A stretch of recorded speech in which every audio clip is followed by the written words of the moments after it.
And with regard to the chakras, there's quite some misunderstanding in that people think that it's like a ladder. You begin on the lowest step, you go to the next step, and so on. As far as psychological or spiritual upliftment is concerned, it is not that kind of a step-by-step process.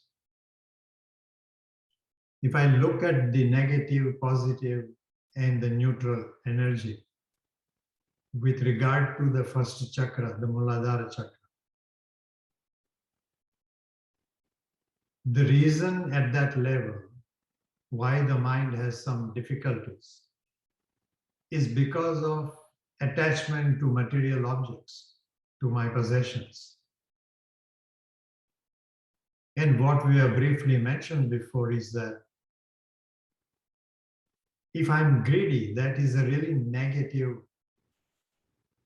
relationship with regard to material possessions. And if I become generous, if I see that greed as a mistake and become generous, that is definitely a positive energy.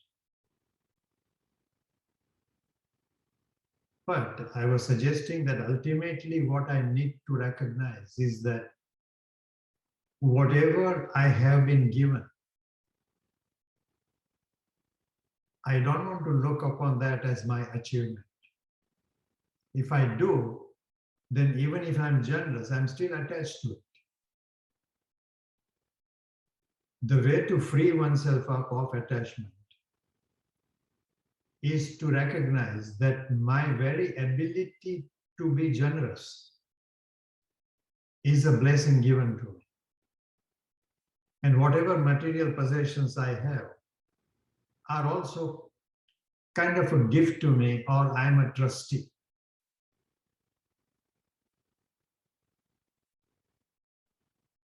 Now, if that is very clear, not intellectually, but very deeply clear to me, the extent to which that is clear, that aspect directly affects my Sahasrara chakra. Whatever that energy is, that I call neutral energy, from every chakra, directly affects the Sahasrara chakra. It doesn't go step by step that I finish one, then I take the other one, then the third one.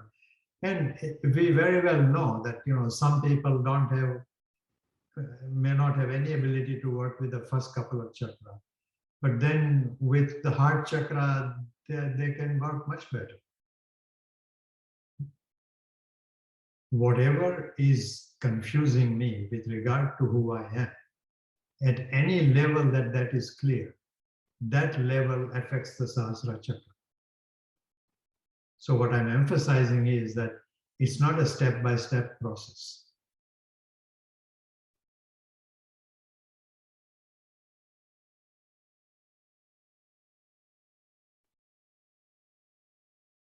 Many of us in this culture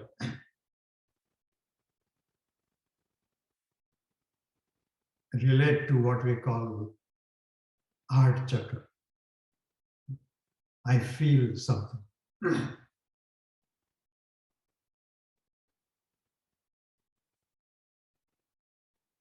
As far as our yoga practice is concerned, there are three different things we recognize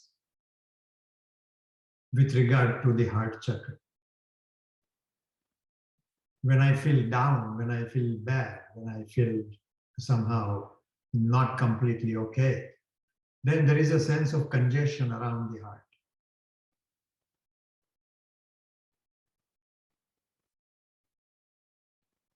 That is a lack of space.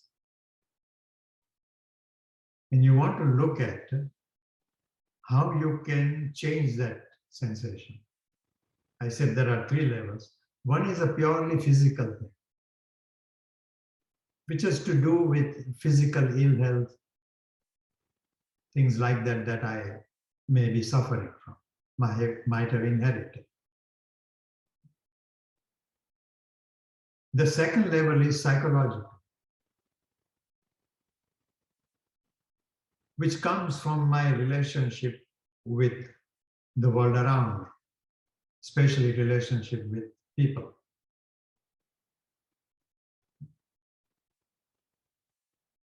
When there is a much clear understanding that what I call relationship with people is actually a relationship with my idea of those people.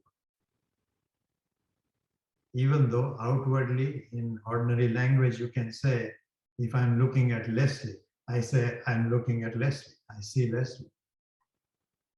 But I don't really see Leslie. What I see is my idea of Leslie. The fact that she may be physically in front of me might give me a little impetus to recognize it. And a clear way to understand it, for me anyway, was to see that I have an image about myself. And when ordinarily I talk about myself, or I meet new people and I'm going to have some, form some impression of them, or I want them to form some impression of me, that is to do with an image that I make up about myself.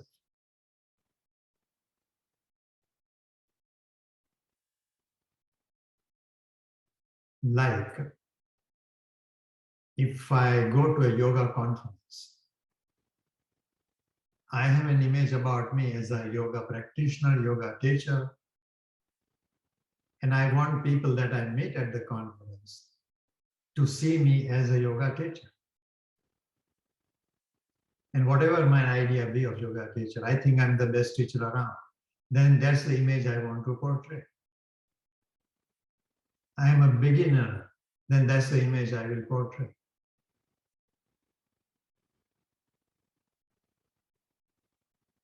But if I go to a social meeting, to meet some of my Indian friends, to have chai or something, then I don't want to portray that image at all. In fact, if they don't talk about yoga at all, I'm happier.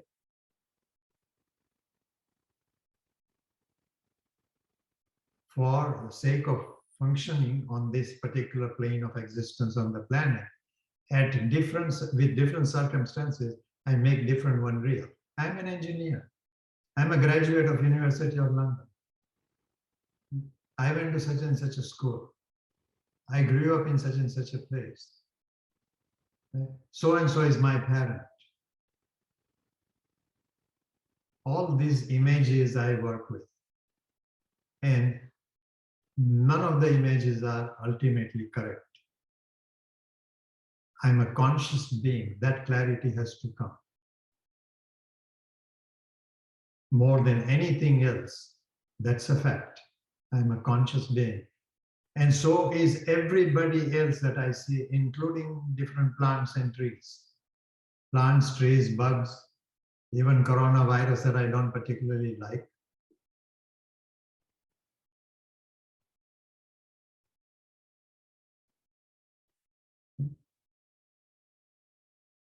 All these are lit up by consciousness.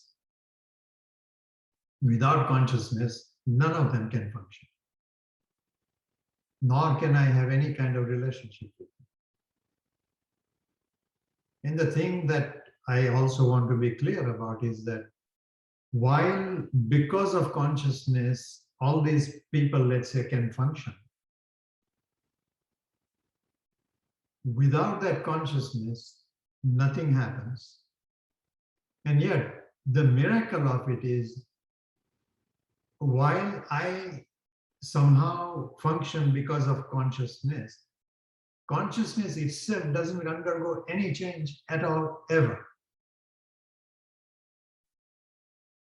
And technically, the reason for that is that time itself is contained in consciousness. For consciousness to change something or change itself, it has to be outside. It's not outside time. Everything is contained in consciousness. And therefore, nothing happens to consciousness.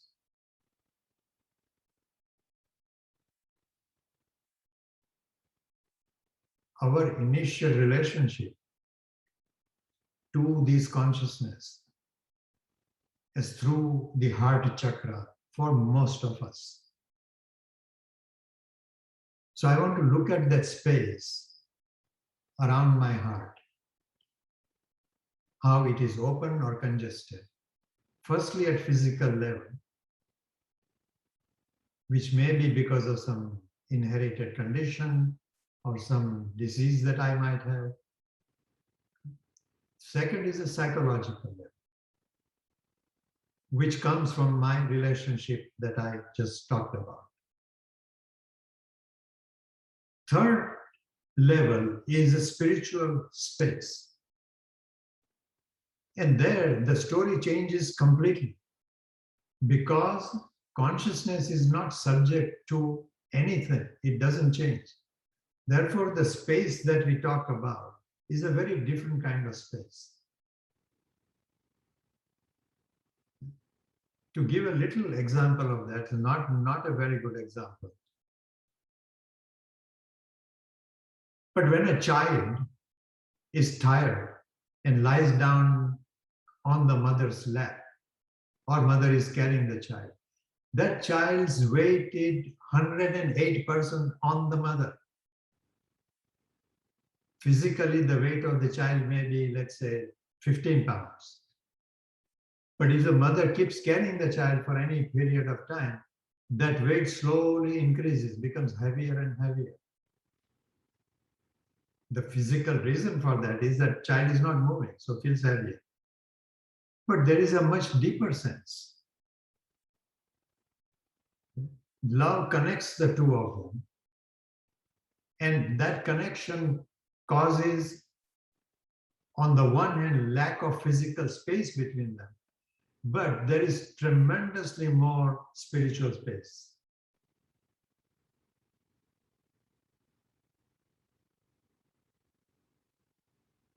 So in yoga practice or in pranayama practice, you want to pay attention to all these three different kinds of space.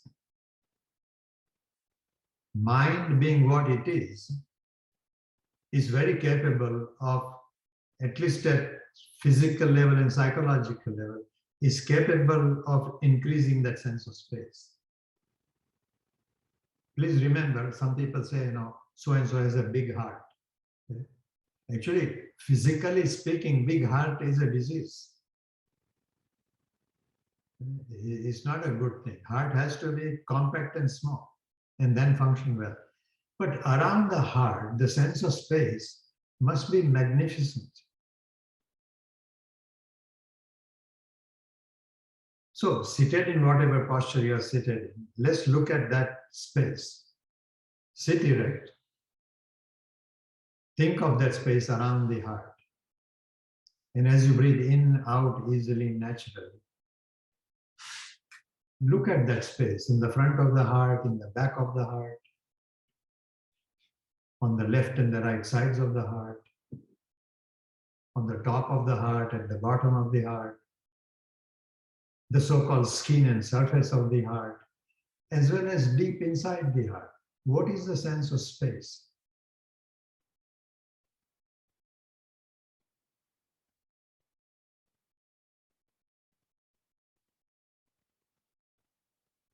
Strictly speaking, if I say I have a big heart or I feel I have a big heart, it's not the heart that is physically big, but the space around it is huge. It accommodates everything.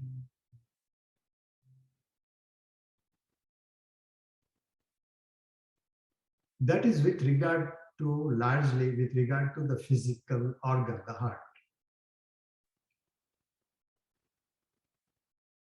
The spiritual heart is exactly on the opposite side. You can't cut the body open to look for physical heart. It's not possible. It's not a physical thing. But that space and that heart are more to the right side. Occasionally, somebody has a heart itself on the right side, physical heart. I'm not sure if they will have their spiritual space on the left side. I don't know that. However, from physical heart to psychological space to spiritual space is all in the middle chest. And they have a direct effect on the middle chest diaphragm, which is also not a physical diaphragm. You cannot cut it open and look at it and say, where is the physical diaphragm? But you have a sense of that.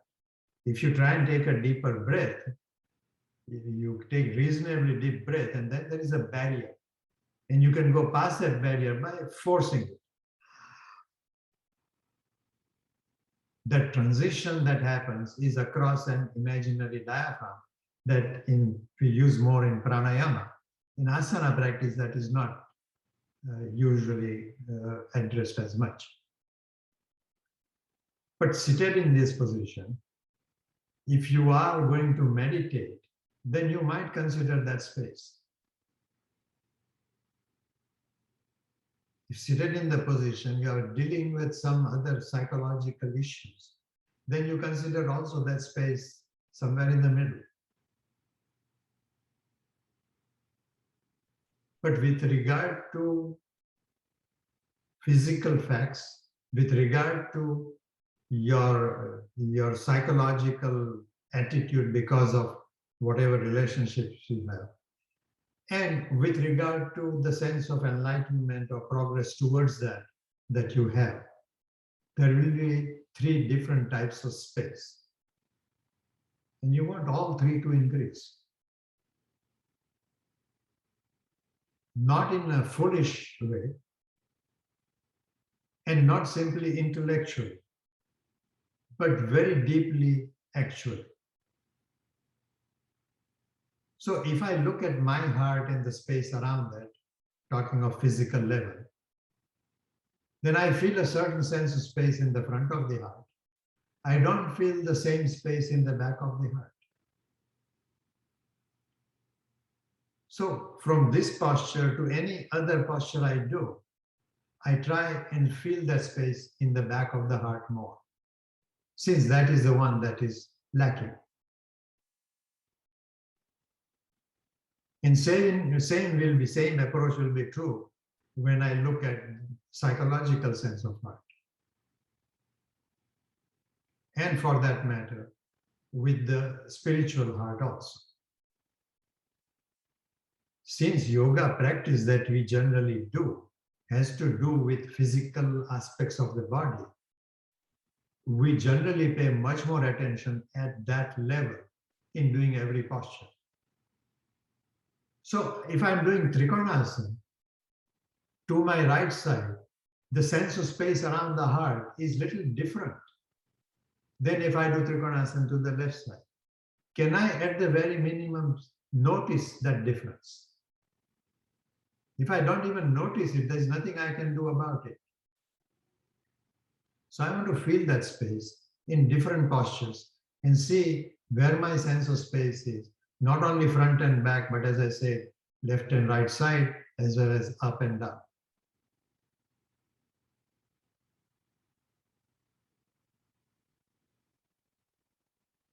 But I have basically introduced what I want to do today. So we will go through several asanas. Some you may hold longer than the others. Feel that space around the heart. Of course, you have to adjust the posture, every posture as best as you can. You know, like in Trikonasana, distance between the feet, alignment of the feet, tucking action of the frontal hip. All that primary foundation has to be established. Also, softness in eyes, ears, tongue is a primary thing. Brain releasing in on inhalation, out on exhalation is a primary thing. Having established the primary things, then I want you to particularly look at the heart and find that space around the heart at a physical level. If some of you also include psychological level, don't have an objection, wonderful. But my intention here is stay with the physical heart and hence the physical sense of space. Tadasana.